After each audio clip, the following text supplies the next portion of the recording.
All right, y'all. According to Bishop Larry Gators, whom previous to this clip, I had not been exposed to in any capacity. I didn't know who Larry was. I haven't listened to any of his podcast interviews in the past. I haven't listened to any of his teachings in the past. I tried to find some stuff on Google about him. There's not too much information. I mean, there's a few articles like news outlets calling him a conspiracy theorist. And then on his Instagram, it looks like he's a radio host, and he also might do some interviews on like a red carpet basis. I'm not really sure. This is a crazy clip. This is the internet. Just a disclaimer. This is the internet. People have the ability to say whatever they want to say. I don't know if this is true. I don't know if this is false. I have no idea. I am simply reacting to it and giving my commentary. All right. He's suggesting that LeBron James does not want to retire because he is affiliated with certain secret organizations that are going to require something of him in the means or the form of a sacrifice when he retires as a result of the success that he's had. Allegedly. This is the conversation. Now, I was trying to find some additional context, and I didn't watch the entirety of this interview. It's about 2 hours and 20 minutes. I probably watched 30 minutes of this interview. It's a lot. It's a lot. It's a lot.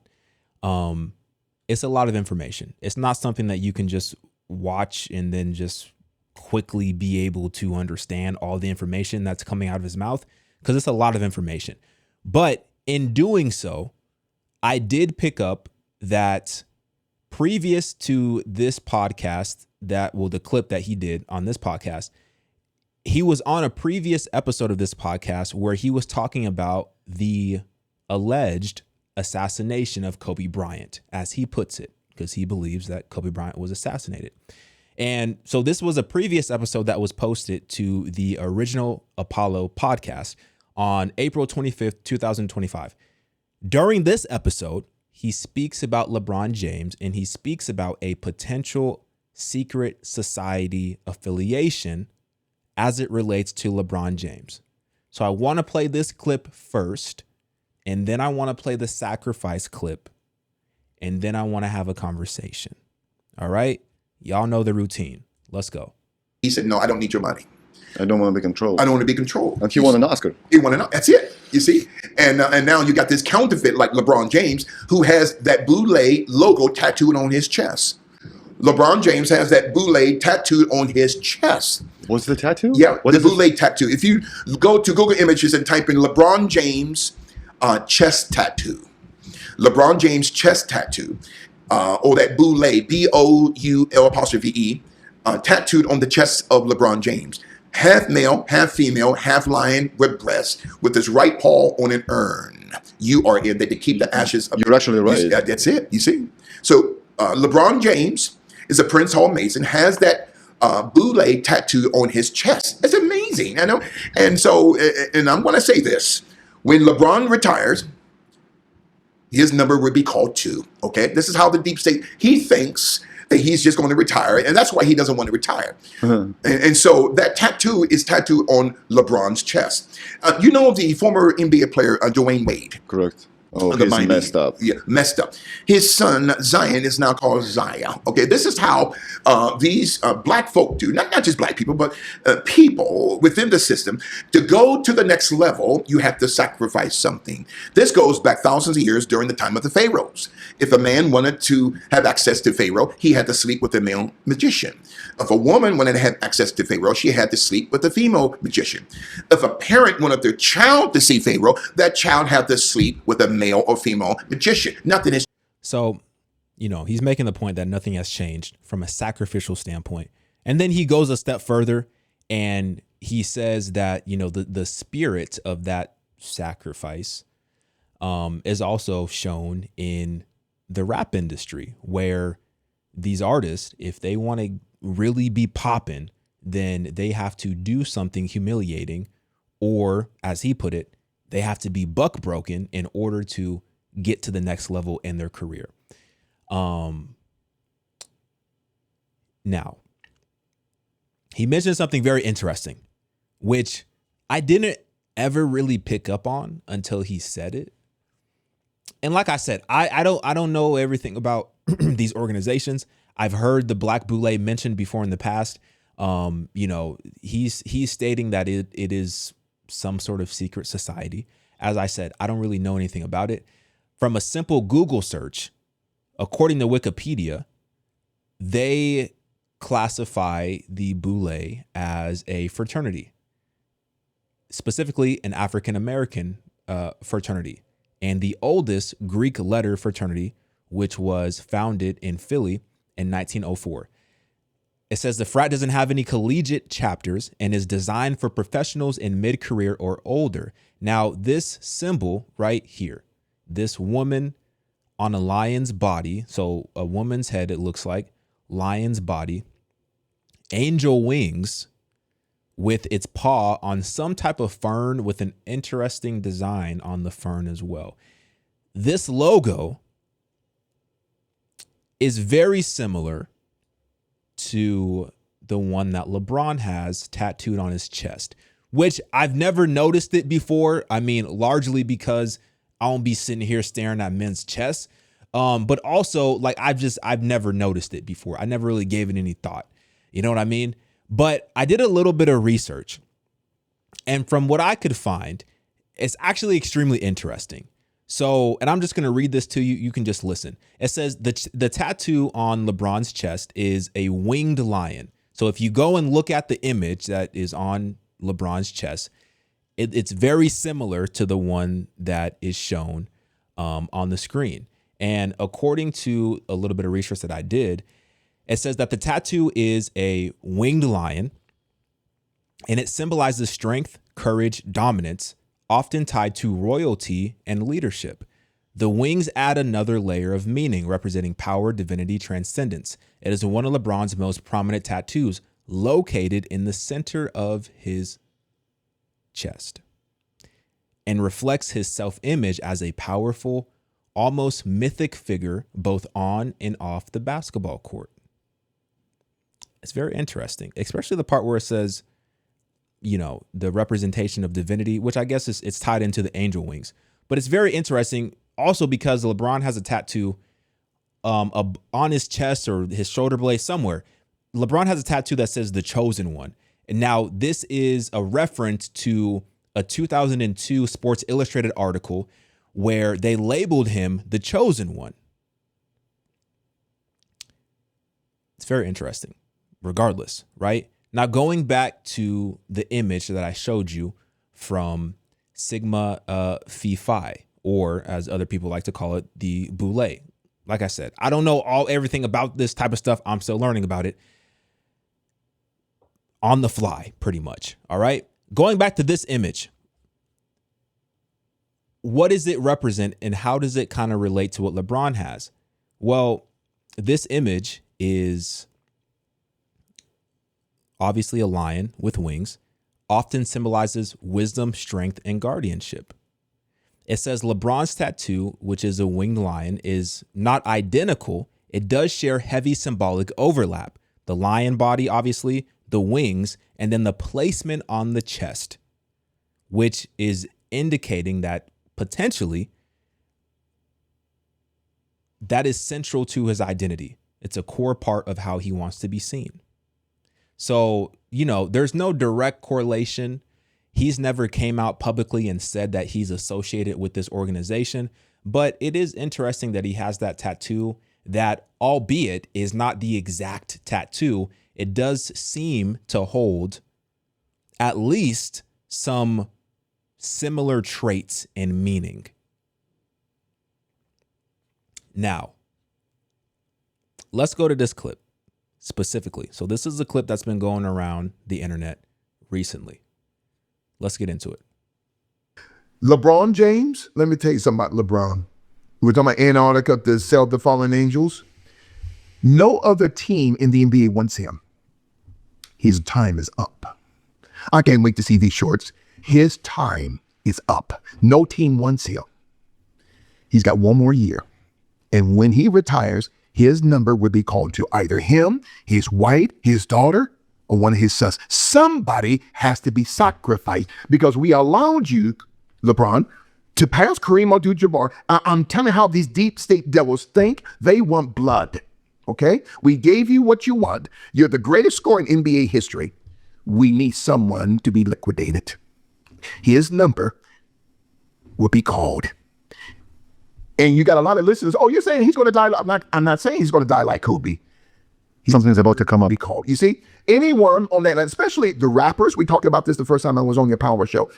To go higher into the rap industry, you have to be butt broken, like you said, in humiliation. Okay, and so they're butt broken. That's the system. And if you don't want to give in, they're trying to destroy you. But LeBron James. So let me say this, and we're going to end it here today. LeBron James' days are numbered. His days are numbered. Wow.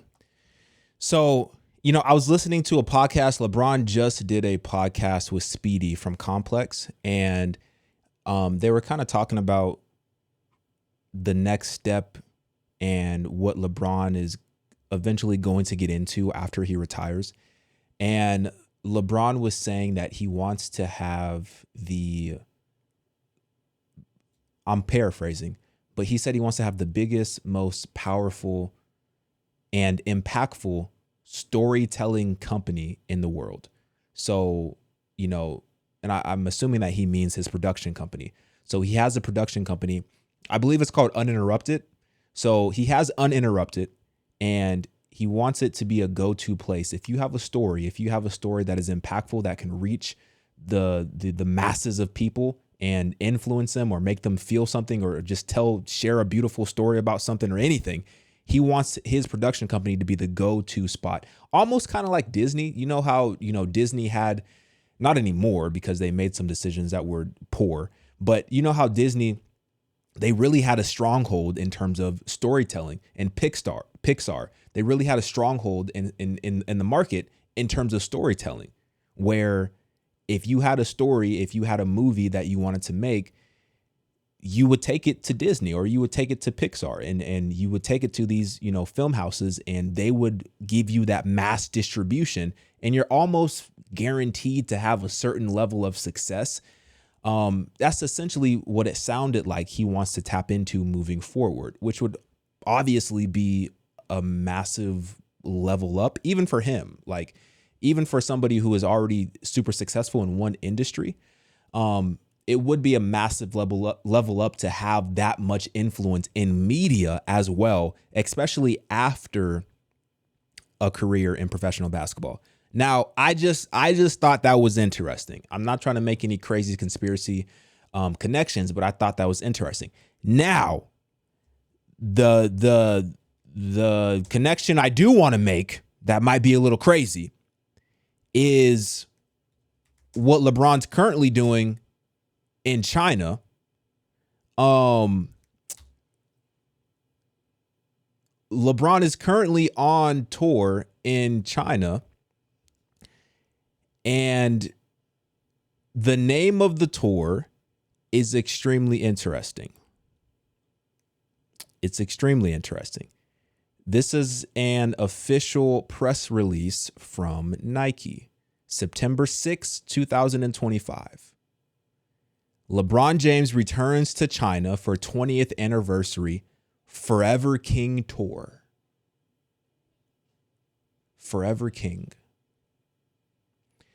It says LeBron James is returning to China for the 15th time with Nike, visiting Shanghai and Chengdu as part of his upcoming Forever King Tour. The Forever King Tour marks the 20th anniversary of LeBron's first Nike tour of Asia and will deepen his shared love of the game with some of the world's most passionate hoopers and basketball fans. The tour represents Nike and LeBron's longstanding commitment to giving back to the game by championing athletes, inspiring the next generation, and fueling global basketball culture. The Forever King Tour. That's a little chilling, if you ask me. And I understand, you know, he's called the king and he was called the chosen one when he was like 16 years old, coming out of high school into the NBA and all this type of stuff. And I get it. I get the whole branding and the messaging and all that type of stuff. I get it, but I just, at the same time, and call me crazy, at the same time, I just feel like it's a very dangerous game to play. I feel like it's a very dangerous game to play. Because here's the thing. We're all human beings. We're all human beings. No matter what level of success that you have, at some point, you got to return it all and you got to face God. And my prayer is that he's actually right with God and that he knows God. And my prayer is that the success hasn't blinded LeBron to the point where he feels like he doesn't need God. And like I said, I understand this may not be a literal title to where he literally feels like he's a king, but in some regard, the level of influence, success, power, connections that he has, he's moving like a king here on earth. You know what I mean? And what that can do to a human being from the standpoint of hardening your heart and rejecting God. I mean, we've seen it time and time again. I don't have to fully go down that line of thought, but I think you know what I'm talking about.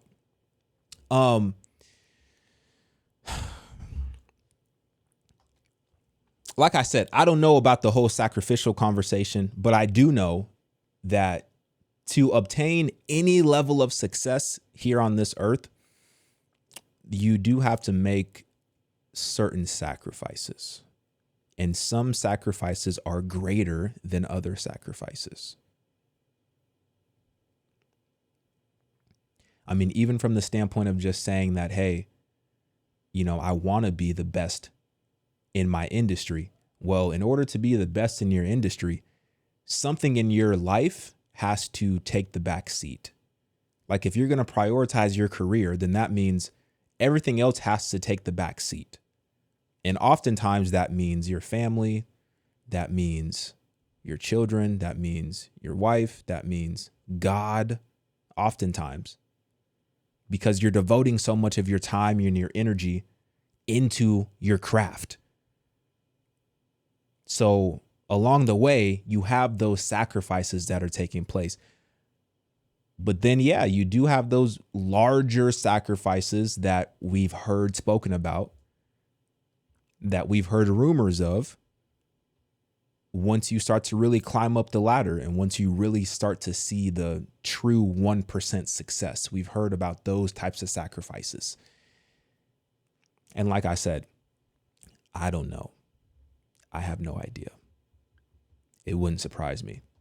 Just knowing the spiritual realm and just knowing the darkness that's out there and just knowing that, you know, the devil literally offered Jesus the ultimate sacrifice, right? Sacrifice the reason why you came here. Sacrifice who you are, essentially. Like, and I'll give you all of this, right? I'll give you all this success and I'll give you all of this when he was tempted. So, yeah, interesting conversation. Let me know what you think. Get in my comments, like this video. I'm out, y'all.